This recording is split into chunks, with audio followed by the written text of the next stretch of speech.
नमस्कार, स्वागत आप सभी का। क्रिमिनल्स आप देख रहे हैं और आपके साथ मैं हूं पुनीत। आज क्रिमिनल्स में बीजेपी नेता सना खान की मर्डर मिस्ट्री की इनसाइड स्टोरी। कॉल डिटेल्स में कैद, बेवफा बीवी का राज खुलेगा। लव जिहाद की बिसात में कैसे दरिंदे को मिल गई सजा दिखाएंगे। बॉयफ्रेंड का बदलापुर होगा जिसने एक्स गर्लफ्रेंड के दोस्त का कत्ल कर दिया। और होगा दाढ़ी में कैद कातिल पुजारी का बाप शादीशुदा प्रेमिका का मर्डर।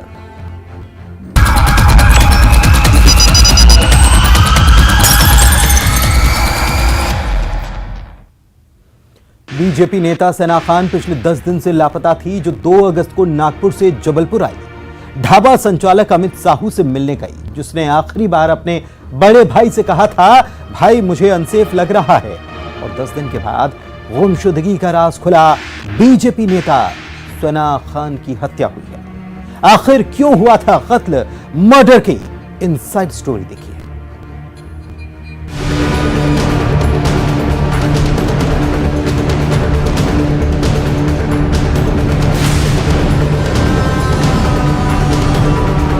ये जानकारी में आया है कि उसने उसकी हत्या की है। जो एक्यूज है उन्होंने तो कहा, पुष्टि दे दी है कि उनकी बॉडी हिरन नदी में डाल दी है।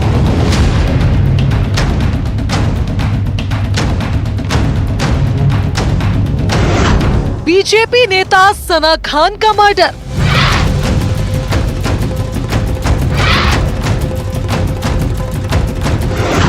दस दिन बाद खुला कत्ल का राज।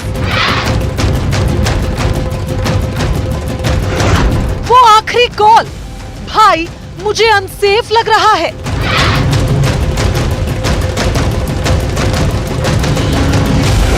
डंडे से किया वार, नदी में फेंकी लाश।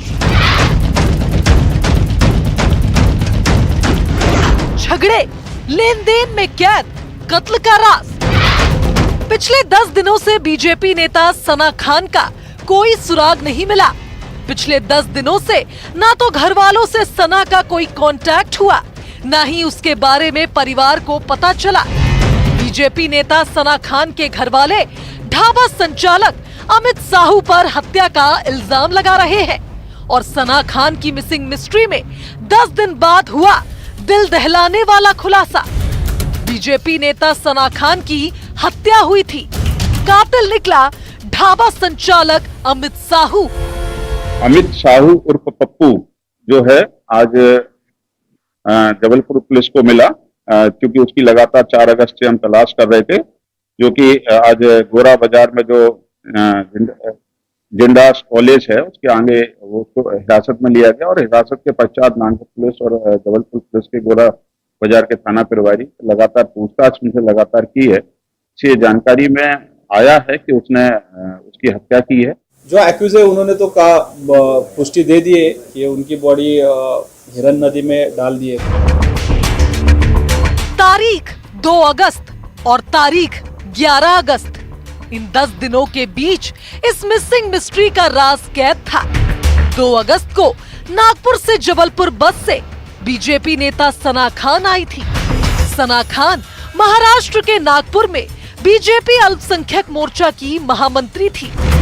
बेहद एक्टिव रहने वाली नेता, जिसकी गुमशुदगी से राजनीतिक गलियारों में हड़कंप मच गया।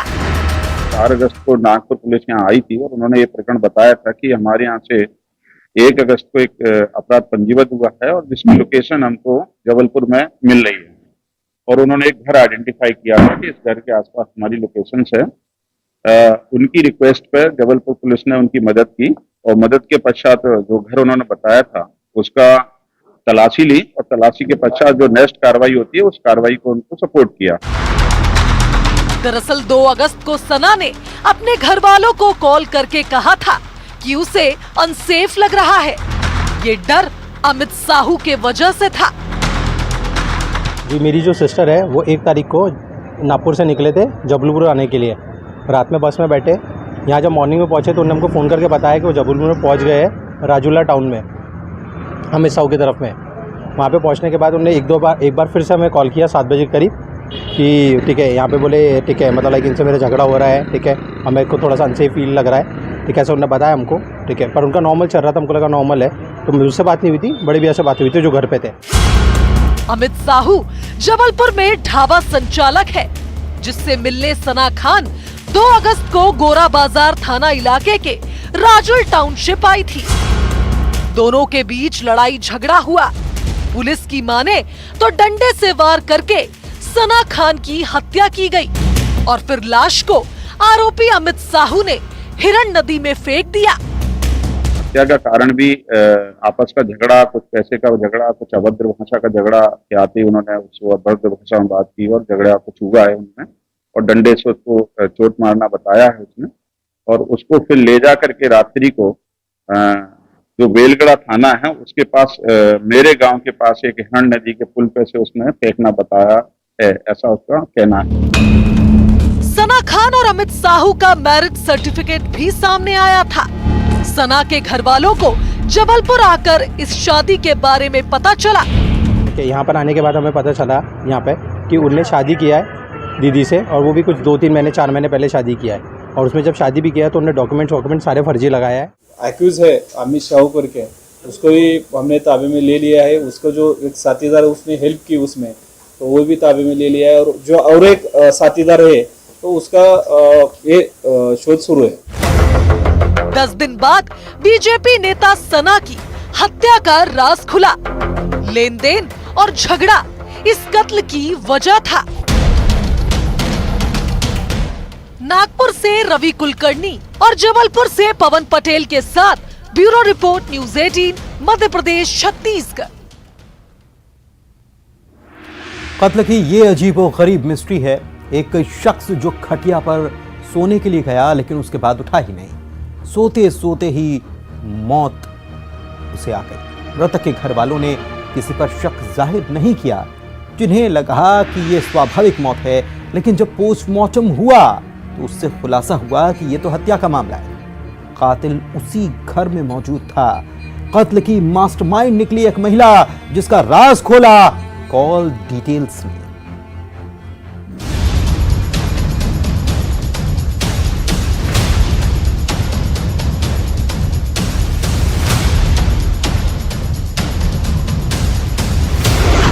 कत्ल की अजब मिस्ट्री। ना घर वालों को हुआ शक,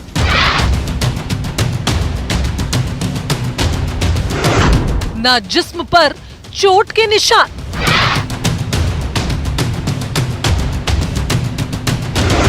रिश्तों का पोस्टमार्टम।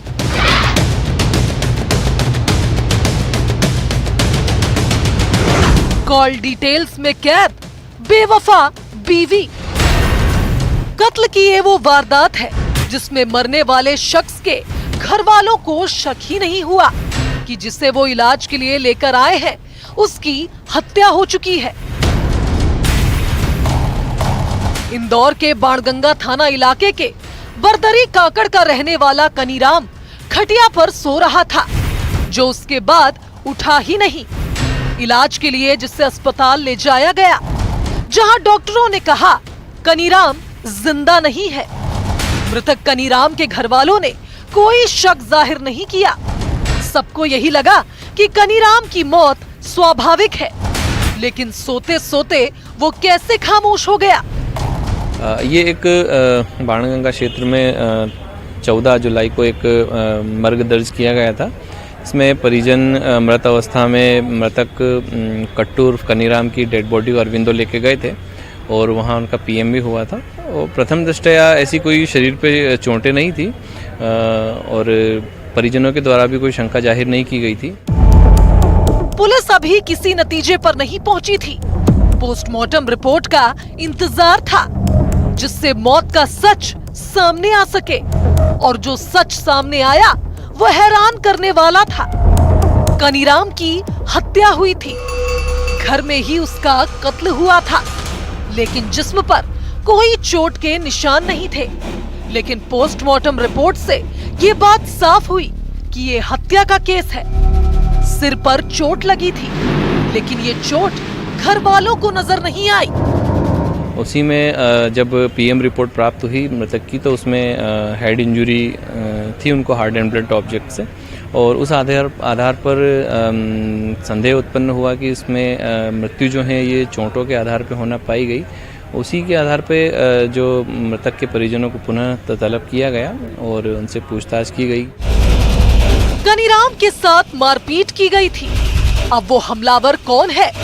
वो हत्यारा घर में ही मौजूद था, या कहें कि कनीराम की बीवी मनीषा चौहान, जिसने अकेले नहीं बल्कि प्रेमी बबलू के साथ मिलकर इस वारदात को अंजाम दिया। बच्चों से पूछताछ में कई राज खुले। मनीषा से जब सख्ती से पूछताछ हुई तो उसने भी गुनाह कबूल कर लिया। इस केस में कॉल डिटेल्स ने भी एक अहम रोल निभाया। दरअसल मृतक कनीराम की पत्नी मनीषा की एक नंबर पर लगातार बातें हो रही थी। ये नंबर उसके प्रेमी का था, जिससे पुलिस का शक और गहराया। मृतिका की पत्नी जो है मन्नूबाई और मनीषा चौहान, इनसे भी पूछताछ की गई, इनके बच्चों से भी पूछताछ की गई। तो पूछताछ पर ये सामने आया कि जो मृतक को हैं उनको उसकी पत्नी और उसके प्रेमी बबलू के द्वारा इनके साथ मारपीट की गई थी और उसी दौरान जो इनको चोटें आई थी उससे इनकी मृत्यु हुई है। तो पुलिस ने धारा 302 IPC के अंतर्गत प्रकरण पंजीबद्ध किया है और जो मृतिका की पत्नी है आरोपिया को गिरफ्तार किया गया है। आरोपी जो बबलू हैं उसकी तलाश की जा रही है। आरोपी पत्नी की कॉल डिटेल्स और मृतक की पोस्टमार्टम रिपोर्ट ने रिश्तों के गुनहगार को बेनकाब कर दिया। इंदौर से हिमांशु जोशी के साथ bureau report news 18 Madhya Pradesh Chhattisgarh. एक लड़का जिसे उसके दोस्त का कॉल आता है, जो घबराते हुए कहता है, दोस्त ये लोग मुझे मार रहे हैं। कॉल सुनते ही वो लड़का दोस्त की मदद के लिए पहुंचता है, लेकिन दोस्त को बचाने गए लड़के का हो जाता है कत्ल। आखिर ये मर्डर की मिस्ट्री क्या है, जिस कत्ल में कैद था एक्स बॉयफ्रेंड का कत्ल।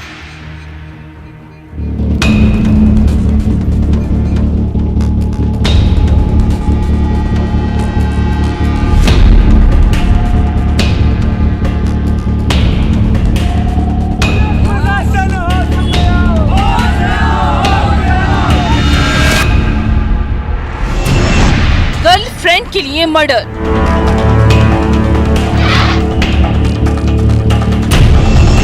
एक्स बॉयफ्रेंड का इंतकाम, गर्लफ्रेंड के दोस्त पर चाकू से वार,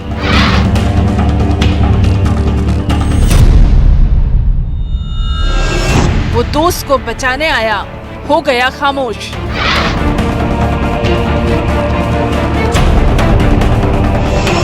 हमें इंसाफ दो। एक रात इस परिवार पर कहर बनकर टूटी, जिन्हें ये नहीं पता था जिस कॉल पर उनका बेटा घनश्याम कहीं जा रहा है वो लौट कर घर नहीं आएगा। रीवा की सिविल लाइन थाना इलाके के बासघाट मोड़ पर जो हुआ वो दिल दहलाने वाला है। घनश्याम और उसके दोस्त प्रेम पर चाकू से वार किए गए, बेल्ट से भी बेरहमी से पिटाई की गई। घनश्याम को चाकू का वार ऐसा लगा कि उसने तड़प तड़प कर दम तोड़ दिया। ये प्रेम सौंधिया फोन लगाया लड़के को हमारे, इसको वहाँ काले चौराहे में कोई मार रहे थे 3-4 लड़के। वो फोन लगाया इसको कि जाओ तुम हमको यहाँ घेरे हैं। हाँ, जैसम चौराहा में। ये जैसे जाता है उसको छोड़ के उसको एक आध झापड़ मारे और इसके डायरेक्ट इसको पकड़ के दो लोग पकड़ के सीना में चाकू मार दिए डायरेक्ट। ना कोई बात हुई ना कोई चीत हुई। आखिर हमलावर कौन थे? कत्ल क्यों हुआ? क्या घनश्याम से आरोपियों की दुश्मनी थी? तो वारदात से पहले क्या हुआ, इसी में इस कत्ल का राज कैद है। दरअसल घनश्याम को उसके दोस्त प्रेम ने बुलाया था, जिसने कहा था मुझ पर कुछ लोग हमला कर रहे हैं। घनश्याम अपने दोस्त प्रेम को बचाने आया, लेकिन आरोपियों ने उस पर भी ताबड़तोड़ वार किया और घनश्याम की जान ले ली। सर मैं दुकान से अपने निकला, वो लड़की मेरे साथ पहले काम करा करती थी, फिर काम करना बंद किया, फिर तो रास्ते मिल गए तो मैं उसको घर छोड़ने गया तो क्या वो कुछ रास्ते लड़के उसके पीछे से मेरे कॉलेज चौरा के पास आए तो मेरे को रोक के पहले एक झापड़ मारे। फिर मैं अपने भाई को फ़ोन किया तो मेरा भाई आया घनश्याम, तो मैं जहाँ घनश्याम के साथ मिल गया, विश्वास भी मेरा मिला वहीं पे। फिर हम लोग जब जैसे ही बोले कि उस लड़के को छोड़ आया जाए, वो लड़की मेरे को पहचानती ही थी। जैसे लड़के को छोड़ने के बीच रास्ते मेरे को रोक के पहले मेरे को मारे तो मेरा घनश्याम बीच में आ गया, तो उसको अलग से पकड़ के लेके चाकू मार दिया उसको। चश्मदीद घायल प्रेम के मुताबिक वो एक लड़की को घर छोड़ने जा रहा था। जिसे वो जानता है। लड़की सिरमौर चौराहे पर बने रेस्टोरेंट में काम करती है, जिसे प्रेम छोड़ने जा रहा था।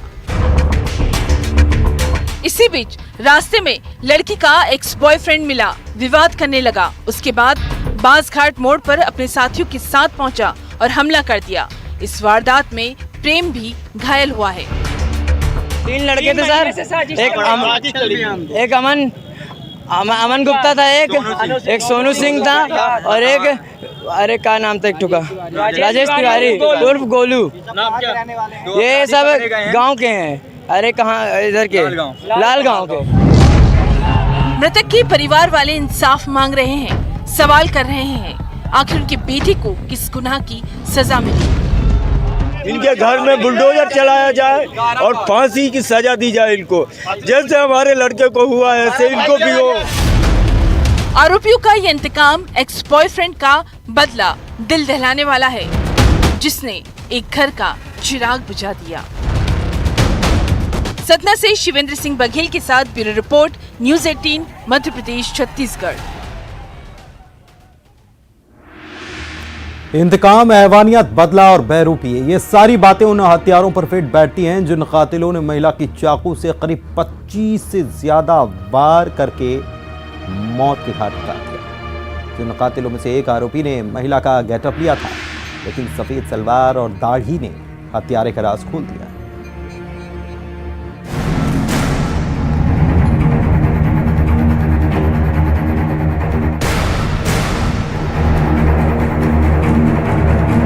अब जो उसमें विटनेस है या जिसने उनके साथ मुठभेड़ करी थी, उसने ये क्लू या वैसे हमको एक क्लू प्राप्त हुआ था कि उसमें एक पुरुष है।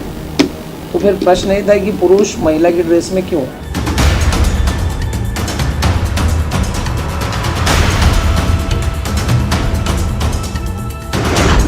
कातिल की दाढ़ी में कैद राज, सफेद सलवार ने दिया सुराग। एक ने एक बहुत अच्छा क्लू दिया था कि वो सफेद सलवार पहने हुए। चाकू से 25 वार, हैवानियत की हदें पार।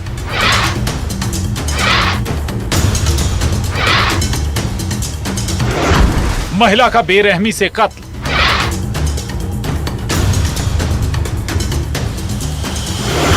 इंतकाम, पति पत्नी का खूनी खेल।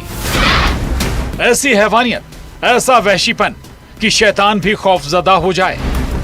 घर में घुसकर दिन दहाड़े एक महिला का बेरहमी से कत्ल किया गया।